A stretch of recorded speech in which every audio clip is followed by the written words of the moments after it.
So I thought this video might be coming sometime. Kind of never haven't thought about it for a long time. It's funny. People can be low vibe. I wasn't the brightest.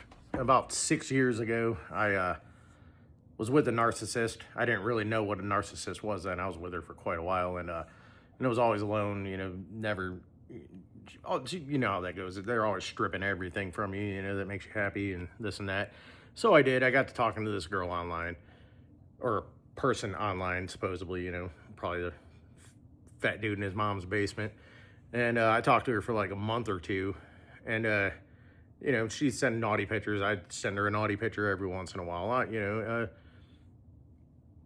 Being a man, being pretty much what's like single forever.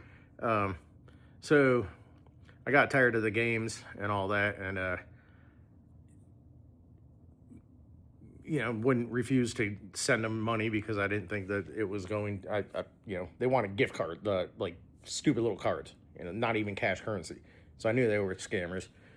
And once they started asking for money, I denied them. I refused it, and then they instantly came back, trying to threaten me with, "Oh well, we're gonna blackmail you. You're gonna send your pictures to all your friends, your family, your work." Go ahead and do that if you want. I'm a sexy motherfucker. Even since then, I had briefly had an OnlyFans account.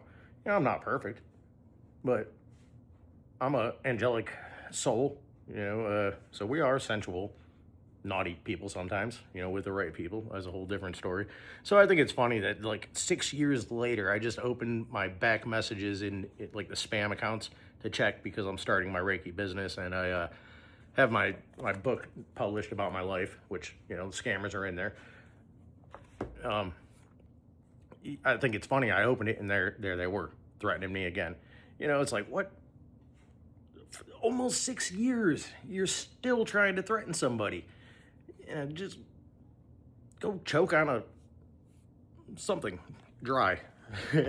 That's it. I'm not perfect. I was awake back then, but not. I didn't have my veil removed yet. I wasn't aligned with my higher self. I was just kind of floating through life, kind of, just doing my thing.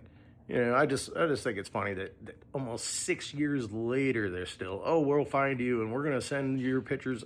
Send them to whoever you want. I mean, I don't care. It's not, and actually I only got a few seconds left because of the video thing.